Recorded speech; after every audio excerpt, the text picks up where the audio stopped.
وهنا سمعناه يصيح، ثم سمعناه يقول: أيها الأصدقاء، وداعا، سأضحي بنفسي، يعني وأراد أن. في الوقت اللي تزاد فيه الملك الحسن الثاني في قصر كتحيط به الحدائق والرياض، الخدم والحشم، اللغة الأنيقة وضيوف من السفراء ورؤساء، سلاطين ووزراء، تزاد واحد الشخص سميتو محمد أفقير قرب رصاصة.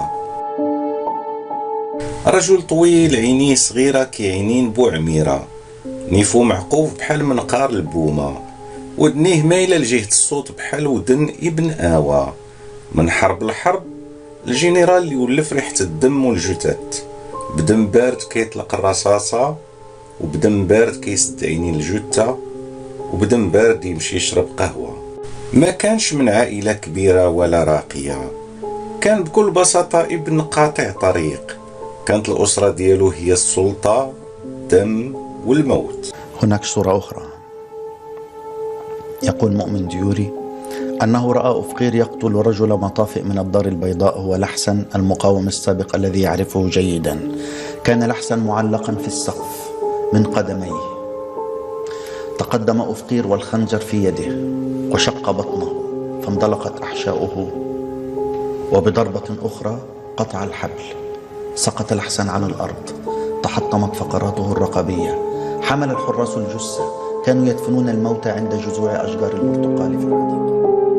شكون هو محمد أفقير؟ آخر وزير دفاع مغربي ووزير الداخلية المغربية. شارك في معارك الحرب العالمية الثانية في إيطاليا وحرب لاندوشين كقناص. حصل على ميداليات وأوسمة كثيرة، من بينها وسام جوقة الشرف في ميدان القتال، وسام صليب الحرب، ووسام النجم الفضي الأمريكي، وسام فرسان مالطا، وسام الاستحقاق الأمريكي، وزيد. عمل في مصلحة مكافحة التجسس لدى الإقامة العامة الفرنسية. كان مرافق للملك محمد الخامس، ومن بعد للملك الحسن الثاني. المهمة ديالو قبل الانقلاب تعذيب وقتل الاستقلاليين وسكان الريف واليسار المغربي، وأي واحد سقليه راسو بغى الحرية أو الديمقراطية. أكبر تهمة قبل الانقلاب اغتيال معارض اليساري والأستاذ ديال الحسن الثاني الرياضيات المهدي بن بركة. يوم 16 غشت 1972 وقعت محاولة انقلاب ضد الحسن الثاني بقيادة الجنرال محمد أفقير، أو كما تسمات عملية براق F5.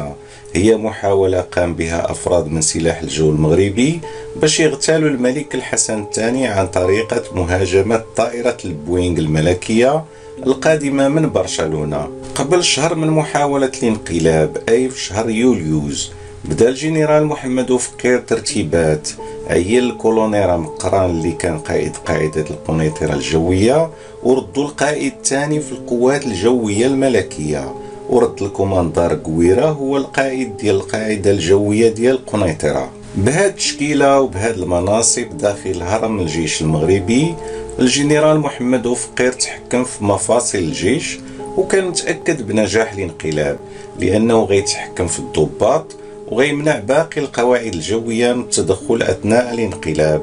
وبدات الترتيبات النهائية. قبل أسبوعين قرر أفقير يبدأ تنفيذ الخطة. 4 طيارات مجهزة بالقنابل والقذائف غتحط بمطار طنجة في انتظار قطع الطريق على الملك في السماء قبل ما يمشي لأوروبا. في آخر لحظة تلغات الخطة لأن الحسن الثاني قرر يترك الطائرة ويسلك طريقة أخرى للسفر. قرر يستقل القطار لطنجة، من بعد ياخد الباخرة لإسبانيا، وتما غيركب الطائرة باش يهبط في العاصمة الفرنسية باريس. وبالتالي أفقير قرر يغير الخطة، يدير محاولة الانقلاب فاش غيكون الملك الحسن الثاني راجع من أوروبا. كان الملك ناوي يقضي تقريبا شهر من العطلة في فرنسا، لكن بعد ما دوز 3 سيمانات خبرته المخابرات الفرنسية بتحركات مشبوهة في الجيش المغربي. هنا قرر يرجع للمغرب بسرعة. فاش كان راجع توقف في إسبانيا في مطار برشلونة برفقة الحاشية ديالو، ومن بينهم الأمير مولاي عبد الله واللي هو الاخ ديال الحسن الثاني، وعقد لقاء مع وزير الخارجيه لوبيت برافو، وتوجه بعدها باش يركب الطياره الملكيه بوينغ 727. بعد ما دخلت الطياره الاجواء المغربيه، كيتفاجئ الملك وربان الطائره محمد القباج بستة طيارات حربيه من طراز F5 من قاعدة القنيطرة الجوية بجانب الطائرة الملكية. هنا الملك فهم بسرعة بأن الأمر ماشي طبيعي، خصوصا فاش ما تجاوبوش الربابنة ديال الطيارة مع محمد القباج ربان الطائرة الملكية، هو كيسولهم شكون هما في اللاسلكي. هاد السرب الطائرات مكون من الكوماندار قويرة، من اليوتنون زياد اللي كان عارف بالانقلاب، واليوتنون حمد بوخاف اللي ما كان فراسو والو حتى بدا القصف.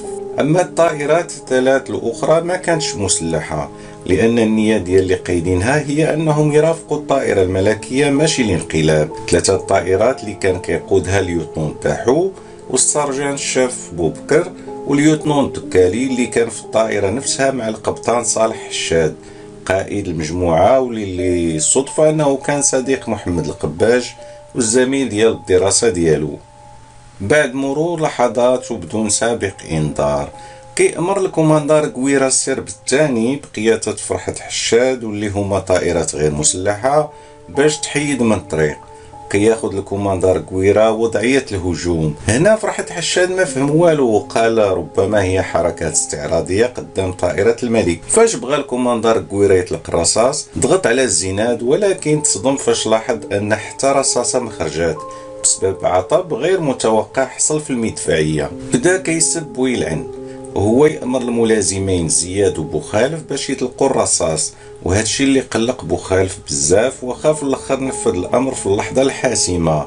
هو يبدا يطلق بشكل غزير الرصاص اللي قاس حجرة القيادة كما بانت بشكل واضح الثقوب في هيكل البوينغ. بسبب هاد القصف تعطلوا جوج من المحركات الثلاث، وبسبب اطلاق قذائف من عيار 20 ملم تحطم الخزان التحتي ديال الطياره. تزادت الدهشه ديال الكوماندار قويره وهو كيشوف الطائره كتواصل التحليق ديالها رغم كل هادشي اللي وقع ليها، وهما اللي كانوا ناويين يطيحوها في البحر. وهنا كياخد قرار غير متوقع، طلب من صديقيه التنحي باش يقوم بعملية انتحارية على طريقة الكاميكاز اليابانية، غير أنه في اللحظة الأخيرة اللي اندفع فيها في اتجاه الطائرة الملكية قنعوا الملازم زياد بالعدول على القرار من بعد ما خبروا أنه باقي عنده ما يكفي من الرصاص باش يطيح الطائرة. هنا الكوماندار اللي كان قريب بزاف من الطائرة الملكية حاول يتفادى الارتطام، لكن فشل جزئيا في المناورة وداز تحت طائرة البوينغ الملكية وتهرس السقف ديال المقاتلة F5 ديالو، وما كانش عنده من غير الضغط على زر الانقذاف الاوتوماتيكي بالمظلة. بعد دقائق نزل بكتف مهرسة في ضواحي سوق الاربع، وتم شدوه رجال الدرك وسلموه بعد ساعات الى الملك. الطائرات المحاربة اللي بقات ركزت على مؤخرة طيارة الملك، حيث عندهم معلومات ان الملك الحسن الثاني عزيز عليه يجلس في اللور ديال الطيارة، ولكن الحظ الغريب خلاه هاد المرة يختار يجلس في القدام. الأنظمة الهيدروليكية ديال الطائرة توقفات، وبمعجزة غريبة ما تصاب حتى واحد في الطيارة. رجع بوخالف للمرة الثالثة باش يهجم على الطائرة الملكية، وغيصيب هاد المرة المحرك الثالث اللي خرج منه دخان كثيف، وفاش شاف الدخان نقز من بلاصتو وقال جبتها لاصقة، جبتها في الهدف. بعدها فقدت البوينغ التوازن ديالها وبدات تنزل تحت حيث المحركات الثلاث خسرات. قائد الطائرة الملكية الطيار محمد القباج بالتجربة ديالو كان هادئ، وطاحت عليه فكرة باش يوقف الهجوم على الطائرة، وقال لمهندس الطيران في الطائرة باش يهضر عبر الراديو للمهاجمين ويخبرهم بأن قائد ديال الطيارة راه مات وأن الملك تصاب بجروح خطيرة في مؤخرة عنقه. فعلا نجحت الخطة وانسحبوا المهاجمين للقاعدة ديال القنيطرة باش يعاودوا يتسلحوا، وهنا قائد الطائرة محمد القباج اغتنم الفرصة وهبط بمعجزة بنجاح بالطائرة اللي كانت بالغة الإصابة وسط سحب من الدخان في مطار رباط العسكري. اتجه الملك من المطار العسكري للغابة المحاذية للمطار وخدا طونوبيل صغيرة ديال واحد الشخص اللي كان في الغابة المجاورة للمطار، واللي سميتو عمر الفائق، اللي شاف الملك الحسن الثاني وقال ليه الله يبارك في عمر سيدي، واللي لحد الساعة ما بغاش يعاود تفاصيل الحوار اللي دار بينه وبين الملك. توجه الحسن الثاني بالسيارة ديالو للسخيرات وشد غير الطرقان الفرعية، وبعد وقت وجيز من مغادرته حلق فوق المطار سرب من الطائرات المقاتلة وبدات في قصف المطار. وهذه هي اللحظة اللي شهدت معظم الإصابات اللي وقعت، 8 ديال القتلى و50 جريح بينهم 4 الوزراء.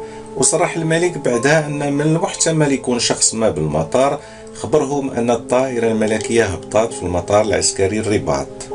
هاجم سرب آخر من طائرات بالمدفعية الثقيلة القصر الملكي في الرباط في آخر محاولة لقتل الملك. كان الكولونير أمقران في برج القاعدة الجوية للقنيطرة كيراقب ويوجه الطيارين، والجنرال محمد فقير الرأس المدبر كان في برج المراقبة بمطار رباط، رغم أنه خاص يكون بين جموع المستقبلين، وهذا الشيء اللي هو طبيعي في البروتوكول بصفته وزير الدفاع ووزير الداخلية المغربي، لكن ربما كان متأكد بنجاح العملية. مشى فقير مباشرة لمقر القيادة العليا للجيش بعد ما شاف طيارة البوينغ هبطات وما وقع عليها والو. هنا ولا عنده شكوك أن الملك على قيد الحياة. بعد ساعات قليلة كيتم الإعلان رسميا على فشل الانقلاب وغتبدا عمليات الاعتقالات. رجعت الحياة في الرباط بسرعة لطبيعتها بعد قصف مطار رباط. توجهت القواعد العسكرية الموالية للملك لقاعدة القنيطرة الجوية بالدبابات والمدرعات، وتم اعتقال طياري الإف 5 اللي كانوا كيوجدوا الهجمة أخرى. واصبح من الواضح أن الانقلاب فشل وأن الملك ونظام الملكية العلوي مازال غيقود البلاد. هبطت مروحية مغربية بمطار جبل طارق واعتقلت نائب قائد سلاح الجو المغربي العقيد محمد أمقران اللي ركب مروحية وهرب لجبل طارق اللي كانت تابعة للمملكة البريطانية، واللي غيعترف أنه عضو في جماعة ضباط الانقلاب العسكري بقيادة أوفقير. الليلة ديال الانقلاب 16 غشت مات الجنرال أوفقير بعد ما توجه للقصر باش يواجه الحسن الثاني. شكلات روايات متعددة على اش وقع عليه، كاين اللي قال انه انتحر وكاين اللي قال انه تنحر. البيان الرسمي اكد انه انتحر بعد منتصف الليل لانه بغى يعاقب راسو حيت ما قدرش يحمي الملك وما قدرش يعرف ان هناك محاولة انقلاب وانه كيتحمل مسؤولية اختيار طيارين خونة. بعد ما التقى الملك الكوماندار قويرة كيأكد ليه كلام الكولونير أمقران بأن أوفقير هو مدبر وقائد الانقلاب. تدفن أوفقير في اليوم التالي باعتباره منتحر بلا صلاة في القرية بودني في النواحي الجنوبية لجبال الأطلس. رغم هول الفاجعة على الملك الحسن الثاني وصف المؤامرة بأنها حادث عرضي وخذ قرار يتولى قيادة الجيش مباشرة بنفسه، وقام بعملية تنظيف كبيرة بين صفوف الجيش باستثناء الجندارم والمخازنية واللي هي قوات الدعم التقليدية للنظام العلوي. كانت الأحكام ثقيلة ونهائية للانقلابيين. تم إعدام 12 طيار ثبت المشاركة ديالهم في الانقلاب، وتم الإعدام ديالهم رميا بالرصاص في شاطئ الشليحات قرب القنيطرة، و35 ضابط مشاو للحبس المركزي بالقنيطرة ومن بعد مشاو لتازمامارت. 117 من الضباط الآخرين تمت تبرئتهم. الرواية ديال فاطمة أوفقير فيما يخص المقتل ديال زوجها واللي كتبتها في مذكراتها حدائق الملك الجنرال أوفقير والملك الحسن ونحن، قالت: فاش الجنرال أوفقير مشى للقصر كان عارف أنه غادي للموت المحتوم وواجه الوضع بجرأة، وعاود لهم السائق اللي وصلوا للقصر لحظة الوصول وقال لهم كان حمد دليمي مدير الأمن والذراع الأيمن لأوفقير كيتسنى حدا الباب وعنقو باش يتأكد أنه ما هز معاه شي مسدس. مشى معاه للقاعة اللي كان الملك الحسن الثاني جالس فيها مع عبد الحفيظ العلوي مدير المراسم ووزير القصر الملكي، وريمون ساسيا الحارس الشخصي للملك. وتم قتل أفقير تحت أنظار الملك بتواطؤ وحضور دليمي والعلوي. كما أكدت مرت أفقير أن الأخ أفقير فاش تسلم الجثة كلف طبيب فرنسي اللي هو المدير السابق لمشفى ابن سينا بفحص الجثة، وكان تقرير الطبيب هو كالتالي: تم قتل الجنرال أفقير ب5 رصاصات، وحدة في الكبد، وحدة في القلب، الثالثة في الصدر، والرابعة في الذراع الأيمن، ورصاصة الرحمة في العنق. في مساء اليوم التالي تم نقل زوجة أفقير وأولاده ال6 إلى السجن ليقضوا فيه 19 عام حتى هربوا منه بطريقة درامية سنة 1991 ومشاو لباريس.